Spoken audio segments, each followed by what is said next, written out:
Hello, everybody, and welcome to Nessie's Dead. We are your hosts, Spencer and Helen. Hello. Hello.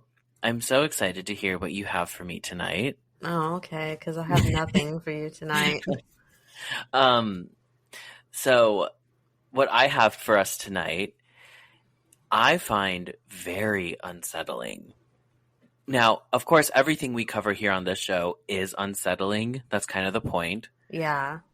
But this is something that, to me personally, is very unsettling. It's a very creepy story that kind of got, like, when I first learned it, I was so, like, on the edge of my seat listening to someone talk about it, and I was like, oh my God. Oh, man. Okay, now I'm excited. Well, I think you might know it. Now, Oh. not long, like maybe a year ago, I stumbled on it, and, like, someone was covering it on YouTube, and I sent it to you. And I don't know if you ever listened to it. I hope you did not, because Probably not. hopefully, because then like we are gonna get good reactions from you, I Okay. assume. But let's go ahead and get into it. So we are going to be taking the plunge into the case of the Denver Spiderman. No, I don't think I know this. Okay, you might. It's not a very famous story, but I'm wondering if maybe you did watch the video or listen to it or whatever when I did send it to you a year ago and you just totally forgot. Hopefully you just don't know it at all, but I'm not going to give you too much of a background to it quite yet, just in case that jogs your memory. Okay. So let's go ahead and get into it. Let's plunge. The story of the Denver Spiderman predominantly centers around three main people. Two of them are the Peters, Philip and Helen Peters. Oh, you threw me in there a little bit, huh? I did, yeah. Yeah, you did. I was like, is she going to say anything about her name being in it? I wasn't, but then I felt like you wanted me to. Yeah. I gave you the pause. You did. So we have Philip and Helen Peters. They get married in 1899. Jeez. Well, that's kind of when that name was popular. Helen? Yeah. You don't really hear it too much anymore. No, you're the youngest Helen I know. Yeah, everyone always says, I had a great grandma named Helen. You're like, I am her. Yes, it's me. So they get married in 1899. The newlywed couple moves into their first home together. It sits at 3335 West Moncrief Place in Denver, Colorado. Now, Philip worked for the Denver Rio Grande Western Railroad, and Helen was a housewife. At least I assume she was. That was, at this time, that was what she would have been doing. Yeah, it was more popular back then. Yeah. The couple had 3 children, all of which had grown up and moved out of the house by the time that this case happens. Philip and Helen were also musicians, and they were part of the Denver Guitar Club. This is where they would teach mandolin lessons to people. For anyone who's not familiar, a mandolin is it's a type of small guitar. Yeah, I was not familiar with what that was. I had to Google it. I knew it, I knew what it was, but I could not place it in my mind. So I figured people would be kind of curious. Anyway, they lived a very normal life. They do the husband-wife thing. They raise the kids. They live in the suburbs. Everything's pretty normal. Now, fast forward to 1941, and the Peters are now in their 70s. Well, at least Philip is in his 70s. He was 73. I do not know how old Helen was when all of this was happening, but we do know that Philip was at least 73. Okay. At this time, Helen has a fall leading to a pretty bad hip injury that puts her in the hospital for quite a while. She's actually in the hospital for several months, which I cannot imagine. Mm-mm. At this time that she was in the hospital recovering, Philip is just all alone in the house. While he's alone in the house, he makes note that he starts hearing a little more creaks than usual. Oh. But he doesn't really think anything of it because the house is getting a little bit older. This just happens, right? The house is at least 40-something years old at this point. I don't know when it was built, but they moved in 1899 and it's now 1941. So the house is getting older. Yeah. But again, he does not really think much of it at all. But he is home alone. And remember, this is the 1940s. So all of the cooking and cleaning was really up to Helen. But because she was away in the hospital, that wasn't really getting taken care of in the house because Philip, I assume he never learned to cook. But the neighbors felt bad for him just being alone in the home and not having hot meals every night. So the neighbors would have him over for dinner. And I think it kind of alternated. He would kind of like rotate, like each neighbor would host him a different night, you know? Mm-hmm. That sounds like something that would take place a lot more back then as well. Yeah, for sure. So that takes us to October 17th, 1941, which seemed like any other normal day in this neighborhood. But the neighbor that was going to host Philip for dinner that night noticed that he was running late, or so they assumed. You know, he had not shown up yet, which I guess was not like him. So they were like, okay, he's running behind. They don't really think anything of it, right? Mm-hmm. A little more time goes by. Philip hasn't shown up yet. A little more time goes by. Oh, no. And a little more time. Now the sun is down. Oh, no. So this neighbor is obviously concerned and thinks something bad maybe happened. Yeah. Especially considering the fact that he is a little bit older and he's just home alone, right? This neighbor starts reaching out to the other neighbors and they're like, hey, have you seen or heard from Philip this evening? And they're like, no. So they're all concerned and they all come outside and get together and decide to head over to his house to check in on him. Well, that's nice. Yes, very nice. I feel like this is so like 40s suburbia. It is very much so. They come up to his house and they're relieved to see that his car is there in the driveway. But at the same time, they're concerned because, okay, the car is here. He's home. Where is he? Like, what's going on? Why didn't he come to dinner? They also notice that the lights are on in the home. They go up to the door and they're knocking. No answer. They're getting more and more concerned. And I think at this point, their main idea was that, like, okay, he's obviously home, and they're probably like, okay, maybe he had a fall and, like, can't get up. Like, what if there's probably an accident? Yeah. So they decide they need to get in, but all of the doors are locked. All of the windows are locked. They decide they have to break in. So they send a younger woman. I think she was a teenager, and they send her to break into the window and slip in to check in on him. I think they chose her because she was the smallest and could get in the easiest, right? Mm-hmm. So that's what they do. She gets in, and it doesn't take long until they hear her screaming bloody murder from inside. She found Philip. He was laying on the floor, dead. But he wasn't just dead, he was murdered. And he wasn't just murdered, he was brutally murdered. Oh, no.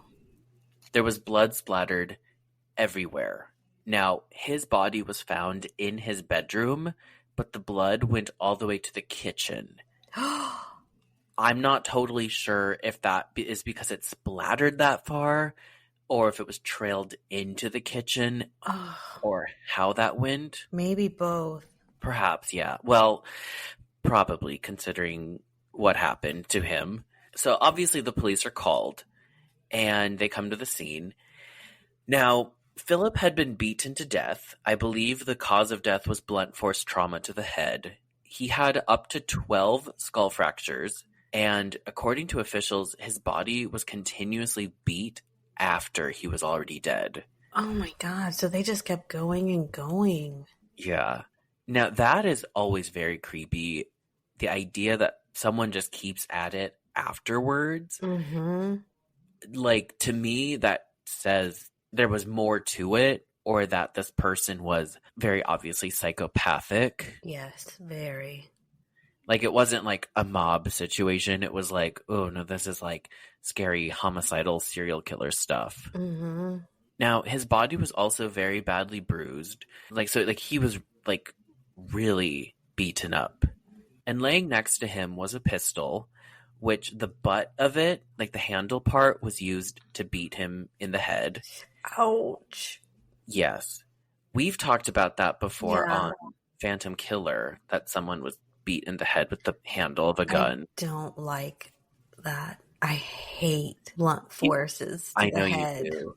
Oh, it I mean, really I gives me don't an think ick. anyone likes it, but It just really gets to me. It makes my stomach go yeah, irk.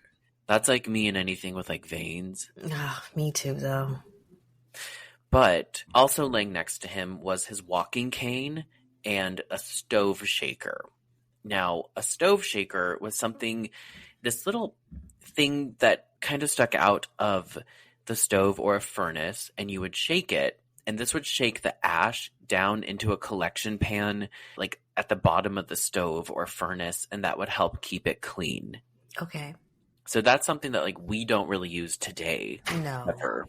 Laying next to him was that stove shaker, the gun, and his walking cane, all of which were used as weapons to kill him. That's a But lot. yes, but reminder, the gun, he was not shot. He was only beat with the gun. That's so odd. I know. Also found at the scene, in the kitchen, were two more stove shakers. One of them was dusty, obviously had not been used or touched for quite a while, which that would make sense considering the fact that Helen was away in the hospital and she was the one doing the housework, the kitchen stuff. She would have been using it. Yeah. So that makes sense for it to have been dusty, but the other one had freshly been cleaned. Oh. And next to it was a towel with a little bit of blood on it. So they cleaned it up and then left it? That doesn't make any sense. I know. Very odd. What also was very odd was that his watch and his wallet were still sitting on the dresser next to him in the bedroom, and the cash was still in his wallet. Nothing was stolen. Oh, so this is not even a robbery. No. And now that really baffled the police because they're like, okay, this is not a robbery gone wrong. Yeah. So what is it? That's the first thing you would think, especially just an elderly man found beaten to death in his home. Yeah, something super random. Mm-hmm. But what was even weirder was the fact that all of the doors and windows were locked from the inside, including the little, the little chain latch on a door for the lock. Yeah. That was locked. So the only sign of like forced entry was that one window that the neighbors broke in through. That was it. Everything else was still locked. So they're like, okay, is the person still in the house? So they look top to bottom. They do not find anything. No one's in the house. I don't like it. I told you it's very unsettling. So they have no leads, no evidence that takes them to anything. There is evidence. They have the weapons. They have his body. There is evidence, but it doesn't go anywhere. And the case eventually just goes cold. The main theory was that this was just a random murder with no personal motive. The killer just chose at random. And for whatever reason, either knew a way out of the house that other people didn't know, or they knew how to lock something from the inside, but doing it from the outside. Ugh, I don't like it. Or they also thought, that doesn't make any sense. No, I know. And I'm sure the neighbors are terrified, thinking, okay, so someone knows how to unlock stuff and then relock it as if they were like a ghost. It's terrifying. A killer ghost is on the loose. Yes. Well, that was kind of, that's not the theory, but the ghost theory does come into play in a moment. Oh, that's odd. I mean, not that the ghost did it, but that the house was haunted. Oh. But poor Helen remained in the hospital during all of this, still recovering. The house just sat empty, collecting dust for several months. It was around this time that things start to get a little weirder. Weirder than this.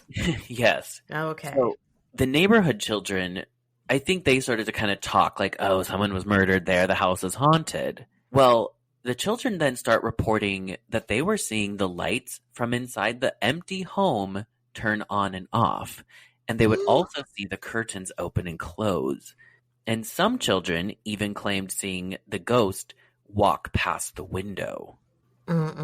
Somebody's in that house. And well, yeah, the adults were like, okay, that it's not a ghost. Like, there are no ghosts, but like it didn't make any sense, right? No, that doesn't make any sense. Oh, I So, don't like it. so the neighborhood is just kind of running with this idea that the house is haunted, but it's really only the children talking about it. So it's kind of just like, whatever. A few months later, January 1942, Helen makes a little more of a recovery and is able to get out of the hospital, and she returns home. Wow, she really was in the hospital for a long time. Yeah, she was in the hospital. So he was murdered in October. She comes back in January, Oh my God. and she was already gone for a few months before that. So, like, maybe 5 or 6 months. Can you imagine coming back to that house? I know this, like, trauma of being in the hospital for a while, and then she gets back to the house that her husband was just murdered in, That's a lot. that all the neighborhood kids are now terrified of. Like, Yes, they should terrifying. be. So even though she was doing better and was released from the hospital, she was not totally back to normal yet. Mm-hmm. And they had an at-home nurse move in with her to help out, At first, everything is kind of normal, but Helen and the home nurse start to notice hearing more creaks and bumps in the night, just like Philip did. I think they assumed the same thing, like, okay, the house is getting kind of older. This makes sense, right? But aren't the neighbor kids saying they see somebody and lights going on and off? Well, you would think they would have heard about that. Yeah. I think the theory was just that the kids were making it up, or the kids were scared and, like, getting Or that confused. they thought it was probably the ghost of Philip. Yeah, like the adults paid like little to no mind to it. Hmm. But that at-home nurse, she starts noticing, like, of course she's hearing the creaks and stuff as if someone was walking around. Like, she actually would hear the footsteps, and she would go check on Helen to make sure she was walking fine by herself. Uh-huh. But Helen would be in bed or sitting down. And she was like, oh, it must just be the creaky old house then. I wouldn't want to stay there. Well, yeah, a few months after a murder. Yeah, and then you're hearing stuff. Yeah. Well, it only gets creepier for the nurse. Great. Mm. So she starts noticing things would be moved around. Like, she'd leave something in the nighttime, on the table or whatever. And then in the morning, it would be somewhere else. Mm. And at first, I think she kind of was just a little confused, but probably just wrote it off as, well, I guess Helen got up in the middle of the night. Maybe she's doing better than I thought she was. The nurse also claimed to hear scratches coming from upstairs, but again, thought that it was the creaky old house or maybe an animal outside or something. But as creepy as that is, it only gets worse. So one night, it's dark. The lights are off in the house. So she's not able to see things too clearly. The nurse hears a noise. She goes and investigates. I think, if I'm imagining it correctly, I think they had two sets of staircases, and that the front one was the main staircase. Like, you know how old houses would have that, like, the front main staircase, and then there was a second staircase in the back. Yeah. She goes to investigate the back staircase, and there was a door in front of it. It was kind of like a hidden staircase. A hidden staircase or hidden door? Hidden staircase. Not like hidden, like secret, just it was behind a door. Oh. I think that was pretty common in Victorian homes. Okay. She goes to check this noise out. She sees the door to that staircase, the back staircase, start to open. And from behind it, a pale, skinny hand reaches out, and then a dark figure emerges. Now remember, it's dark. Like, it's nighttime, lights are off. So she's not able to really make out that much. But that doesn't matter, because she is terrified. Yeah. She screams and she runs out and quits immediately and never returns to the home. There was no, investigation? Well, I think there was. Oh, first, she was like, there's a ghost. The ghost is real. The ghost is real. Because when she ran out, the figure was gone. It vanished. And I think the police did come. I don't know if it was this time or another similar instant. Okay. That I'll get into in a moment. But the cops do come and investigate, and they don't find anything. It's just kind of written off as superstition. Mm. So this then leaves Helen alone again. And there's another neighbor who is like, no, no, no, I'll come help out. I'll take care of you. So this neighbor comes every day to help out and do stuff at the house for and with Helen. Mm-hmm. But it's not long before the neighbor also has the same experiences. But she's like, no, ghosts are not real. Like, it's just a creaky old house. That is all. Then she also sees that same type of figure near the staircase. In this instance, I think it was also night. It was dark. Lights are off. And I think she went down the stairs and then the figure was standing at the bottom, kind of near the kitchen. And she described it as a man, very thin and very dirty. Now, of course, she screams and she's like, Helen, we are getting you out of this house. And she was able to convince Helen to move out, thankfully. Oh my goodness. Yes. Because Helen is kind of helpless over there. Yeah, she's kind of handicapped and she's not running anywhere, I don't believe. Like if she had to. No. Helen moves in with her son and I don't think she sells the house. It just stays empty for a while, collecting dust with sheets over the furniture. Yeah. The whole neighborhood is convinced that house is terribly haunted, which makes sense, right? Mm-hmm. But now it's not just the kids that are saying it's haunted. It's also the adults. Oh. So once Helen is gone, people start claiming to see yet again the lights turning on and off from within. They're also seeing the curtains move. And again, it's not just by children this time. There was even a woman who claimed that she saw a man's face looking out the window at one point. So people kept calling the cops to be like, hey, I think someone's in the house. Or, hey, this house is super haunted. You got to do something about the ghost. Mm-hmm. And the cops, they stopped coming to investigate because there was nothing there. See, that's my fear about ever calling the police or anything when something super creepy happens, like a door slam or footsteps, because I'm like, I know it's probably not somebody in my house. And I don't want to be like, if somebody actually did break into my house by that time, the cops are like, ugh, we're not going over there. It's not a rush. Oh, I get what you're saying. Like, oh, she has doors all the time, slamming and closing and opening. Mm-hmm. Yeah. Okay. That would be my dilemma. And your name is also Helen. It is. Ugh. So the police are just being bombarded with phone call after phone call about that house. And eventually they're like, okay, fine.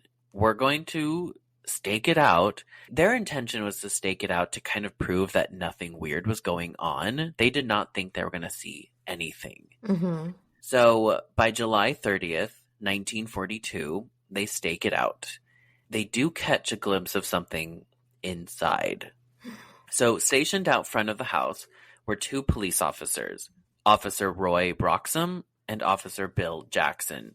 They're sitting there, and I think this was kind of towards the end of the stakeout and nothing happened. But then all of a sudden, one of the police officers notices the curtain move in the window. Mm-mm. And they see a glimpse of a thin man that just vanishes really quickly. And they're like, oh, hell no. We just saw that. Okay, we're going in. They bust down the door. No one's inside. Not a soul. They looked everywhere. Yeah, it's like empty. They're confused and I'm sure creeped out because they're like, wow, there really is a ghost. So they're looking around this dusty, abandoned house. And all of a sudden, they hear a noise coming from upstairs, like the sound of a latch, like a lock kind of thing. Yeah. They run upstairs following the noise, and down the hall they come to a closet. They open it, and as they're opening it, so this is all happening kind of in the blink of an eye, but as they open the door, they see two bony feet sliding up into the ceiling through a crawl space above them. No. Yeah. Yes. One of the officers reaches up to grab at the foot, and he's able to grab at the pant leg, but it was so old and tattered that it just tore, and the 2 feet just kind of slid away, and the crawl space entrance or whatever closed behind. Oh. I'm sure they're terrified, and they're like, what on earth is happening? So they bust into that crawl space. It's a very, very small, tight crawl space. The officer that initially goes up can only fit his head into it. He described it as so tight, it was not much bigger than a coffin. Oh. And it didn't seem to be in much better condition either. It was very dusty and covered in webs and spiders. Ew. There, in the corner, hiding out, was the ghost. But it really was not a ghost. It was very much so a living person. Oh, so creepy. Just living in No. that tiny space. Yes. He was a very thin, middle-aged, very dirty man, and he had been living up there with a small toaster and an ironing board that he used as a bed. He was taken down. I don't know how they got him out. Maybe he just Surrendered at this point? yeah, probably. But they take him down to the hospital and they arrest him. Now they take him to the hospital because he was very unwell. He was emaciated.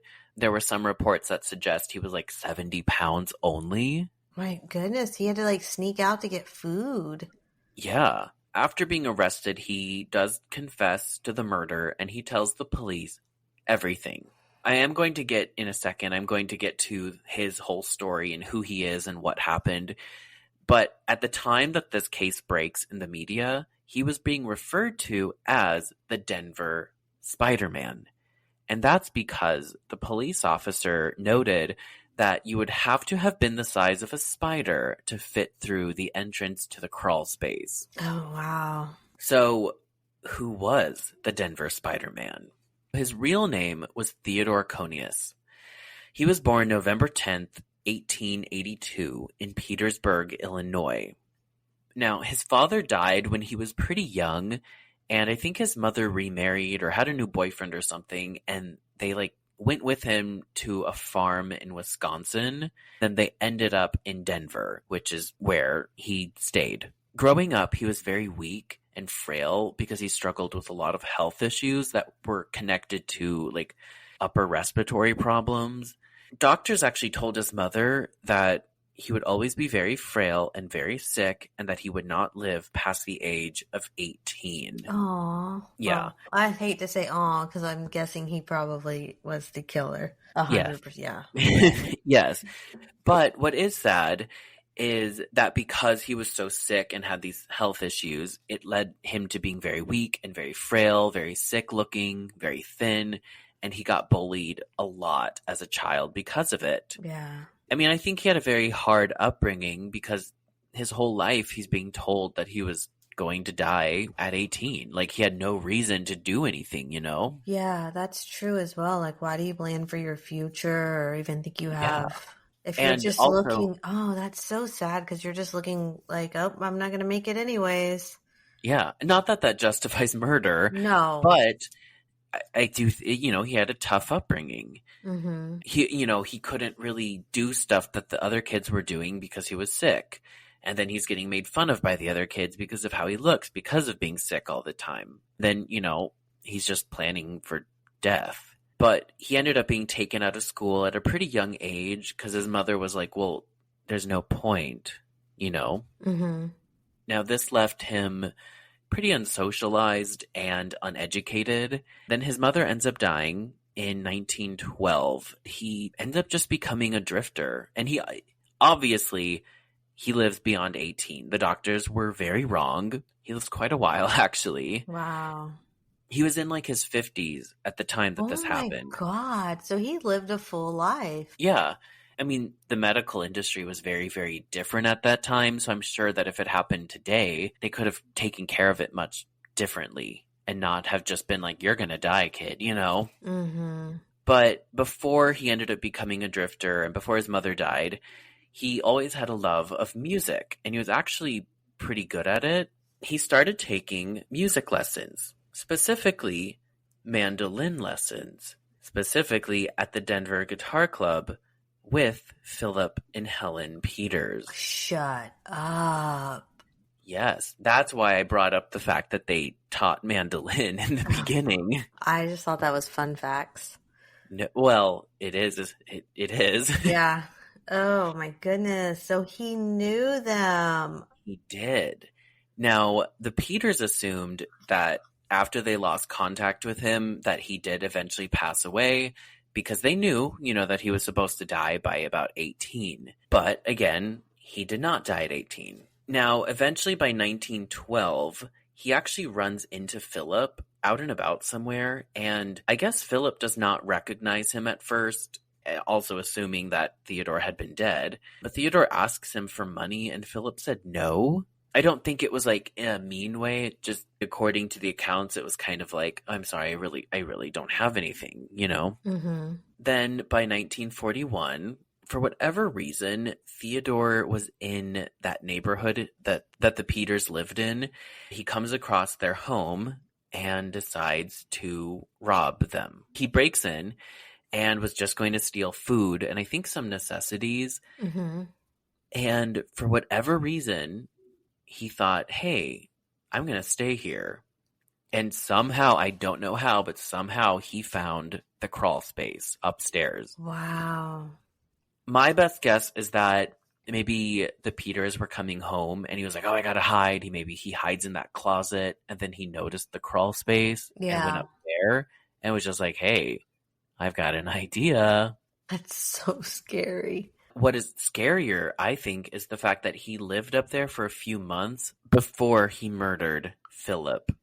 So that's even worse because he's listening to them live. He Yeah. knows he's by himself at this time. Yeah. Well, and when it came to him confessing to the murder, he explained that he would always come downstairs when they weren't home. Mm-hmm. And on this one day, October 17th, 1941, he thought that Philip had left. He thought he was out of the house. So he goes downstairs. He was going to eat something in the kitchen, but he noticed that he was still there. He was actually just sleeping in the bedroom. Oh. And he was like, oh no. Then he wakes up. So Theodore was like, okay, well, one of us has to die. It's got to be him. Oh my gosh, he couldn't just like run out and leave?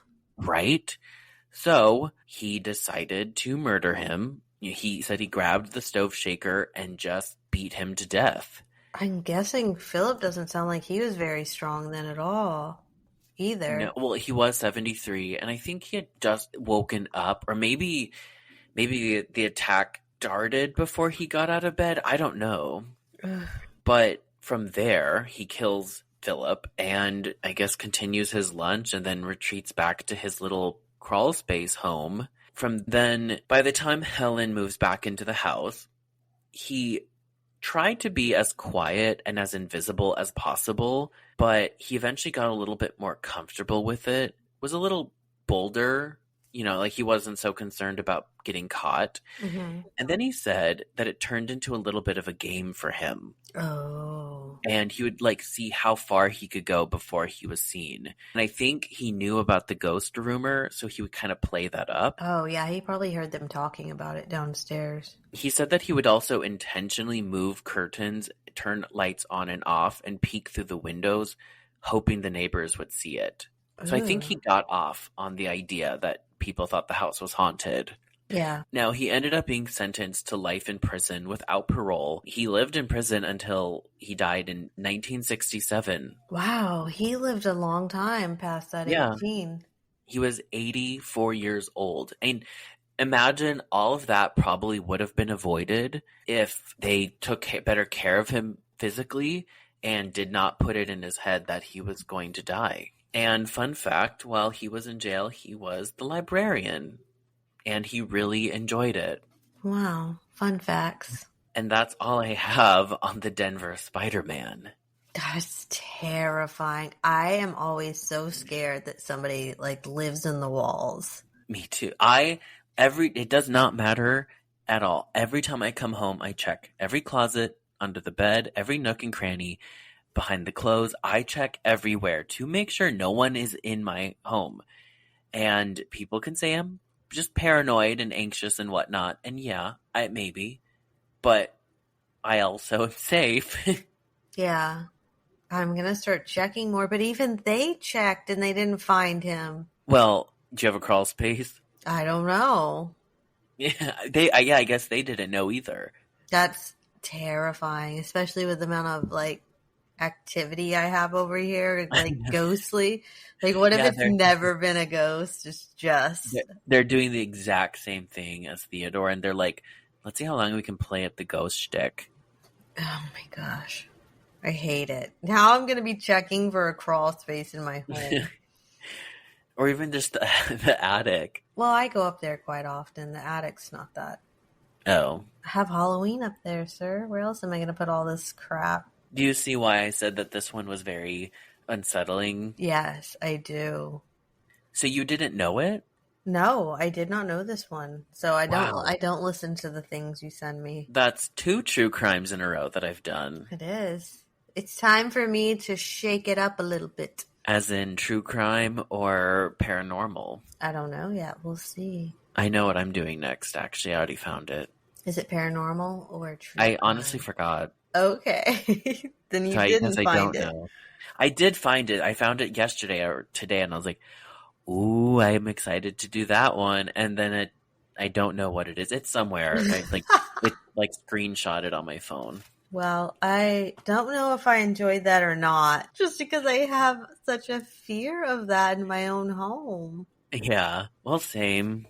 I'm not going to sleep tonight. Thank you. Yep. Well, with that, I guess we'll say good night. And pleasant nightmares. And check your closets and crawl spaces. Yes, all of them. Bye. Bye.